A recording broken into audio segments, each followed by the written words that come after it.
let's see today's lovely moong and potato usal. Now you can make this with sprouted moong or with plain, just soaked moong.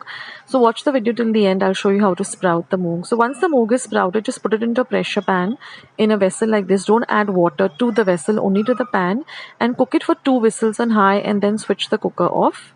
Once the cooker has cooled down to room temperature, your moong will look like this. So don't add any water into the moong. Now this is a paste which I have prepared, and this is 1 boiled and cubed and peeled and cubed potato. So now for that paste, I took about 6 green chilies. I'm using the light green chilies which are less spicy, 1 inch of ginger. This is about half a cup of grated fresh coconut and 1 cup of coriander and some salt to taste.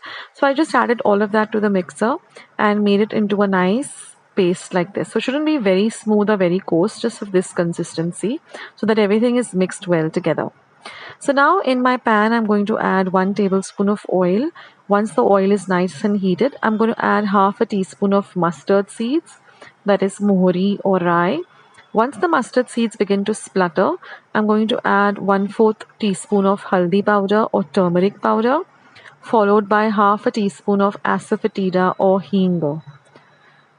Now we're going to add the ground paste to this bagar or to this fortni, and we're going to fry the paste for a whole minute till the paste starts oozing out a little bit of oil. So just fry it on a low to medium flame, stirring it.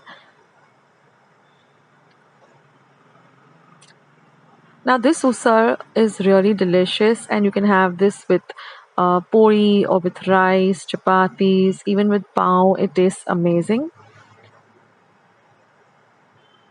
Now I'm going to add 1 teaspoon of coriander powder or dhania powder and half a teaspoon of cumin powder, jeera powder. So these are all homemade powders. If you want to see how I do that, make the powders at home, I'll leave a link to my recipe of how to make ground powders at home itself, so that there are no preservatives or anything in it. Now I'm going to add 1 teaspoon of goda masala. Again, this is a homemade masala. I'll leave the link to that. And I'm going to add 1/4 teaspoon of garam masala. So even this recipe you'll find in the description box as well as the comment section. So now once all the masalas are really fried nicely, we're going to add the moong that we cooked. Remember, we didn't add any water to the moong. We just added the water to the pressure cooker and cooked the moong for exactly 2 whistles. So like I said, you can either sprout the moong or you can just soak the moong for about 2 to 3 hours and then use it. Now if you want to see how I sprouted the moong, please watch the video till the end. It's a very simple process. So now I'm going to add 1 cup of hot water and mix everything really well together. Now if you want to have more of a dry dish, then only add this 1/2 cup of water. But if you want a little more gravy, then you can add another 1/2 cup of hot water. So I'm keeping it semi dry, in the sense not too much of a gravy. Now you can also taste it and just see if you need to add a little more salt, because we added salt only to the ground paste. So you can add salt if you like. Now mix everything really well together.